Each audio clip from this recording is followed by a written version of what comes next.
পেশায় চা বিক্রেতা পূর্ব বর্ধমানের কাটোয়ার এই ব্যক্তি।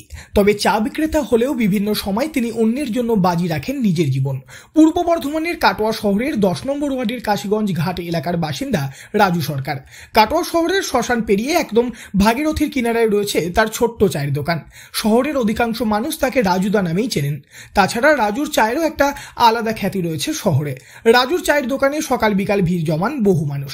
বেশিরভাগ সময় নিজের এই চা দোকান নিয়েই ব্যস্ত থাকেন তিনি। তবে হঠাৎ কেউ বিপদে পড়লেই ডাক পড়ে তার। কাটোয়ার এই ভাগীরথীতে স্নান করতে আসেন বহু মানুষ। তবে বিভিন্ন সময় জলে নেমে কেউ বিপদে পড়লেই রাজু তার জন্য বাজি রাখেন নিজের জীবন। নদীতে কাউকে ডুবে যেতে দেখলে বা কোনো কারণে কেউ যদি তলিয়ে যেতে থাকে তখন তার প্রাণ রক্ষার জন্য সাধ্যমতো চেষ্টা করেন চা বিক্রেতা রাজু। এখনো পর্যন্ত একাধিক মানুষের জীবন বাঁচিয়েছে কাটোয়ার রাজুদা। রাজু এই প্রসঙ্গে বলেন, গঙ্গাধারী আমার বাড়ি, তো ছোটবেলা থেকে গঙ্গায় আমরা সাঁতার পাতার শিখতাম, মানে শিখেছি আর কি।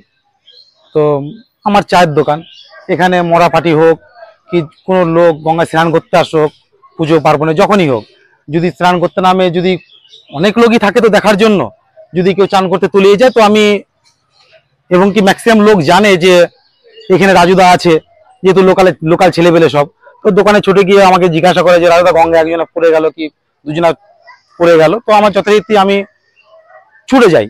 তখন আমার কোনো কিছু মনে হয় না যে দোকানটা আগে কিংবা অন্য কিছু, আমি ছুটে গিয়ে তাদের চেষ্টা করি যথারীতি আমার মানে মানে অনুযায়ী আর কি।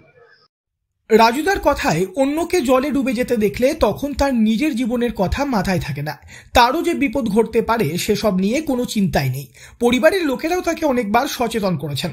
তবে রাজুদা সেসব কথায় কান না দিয়ে নিঃস্বার্থভাবে চালিয়ে যান অন্যের জীবন বাঁচানোর কাজ। একবার বর্ধমান থেকে এক মা ও ছেলে এই নদীতে স্নান করতে এসেছিলেন। তখন হঠাৎ সেই ছেলে নদীতে ভেসে গেলে মা ছেলেকে বাঁচানোর জন্য ঝাঁপ দেয় নদীতে। পরবর্তীতে মায়েরও নদীতে ডুবে যাওয়ার মতো পরিস্থিতি তৈরি হয়েছিল। সেই সময় চায়ের দোকান ছেড়ে নদীতে নেমে মা ছেলে দুজনেরই প্রাণ বাঁচিয়েছিল রাজুদা। কিছুদিন আগে কাটোয়া শহরেরই একটি অল্প বয়সী ছেলের জীবন বাঁচিয়েছে সে। এরকম আরও অনেকেরই প্রাণ রক্ষা করেছে পূর্ব বর্ধমানের কাটোয়ার রাজুদা।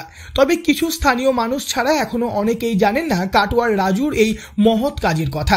স্থানীয় টোটো চালক বিপ্লব রায় বলেন, রাজুদার চায়ের দোকান রয়েছে, উনি বহু মানুষের প্রাণ বাঁচিয়েছেন নিজের জীবন ঝুঁকি রেখে। হ্যাঁ, এটা ঠিক কথা। আমরা তো এখানে টোটো চালায়, আমরা দেখি কে কাকে বাঁচায় না বাঁচায় সবই দেখতে পাচ্ছি। রাজু যে কোনো টাইমে কেউ জল ডুবে গেলে সঙ্গে সঙ্গে ঝাঁপিয়ে পড়ে বাঁচায়, এটাই আর কি। অনেকদিন ধরে করছে এই কাজ।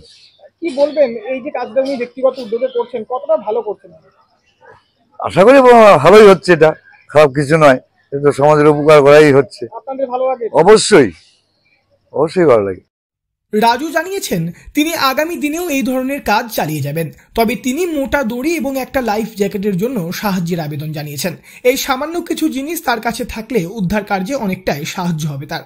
কাটোয়া পৌরসভার চেয়ারম্যান সমীর কুমার সাহা বলেন, সবাই এরকম কাজে এগিয়ে আসে না, এটা সমাজের কল্যাণমূলক কাজ। এটা যদি সত্যি হয় তাহলে আমাদের কাছে সত্যিই গর্বের বিষয়। রাজু ভালো থাকুক, ও খুব ভালো কাজ করছে। আগামী দিনে রাজুর নাম যাতে ডিজাস্টার ম্যানেজমেন্টে পাঠানো যায় সে বিষয়ে চেষ্টা করব। সব মিলিয়ে একজন চা বিক্রেতার এহেন উদ্যোগ সত্যিই প্রশংসনীয়। পূর্ব বর্ধমান থেকে বনোয়ারিলাল চৌধুরী, লোকাল 18 বাংলা।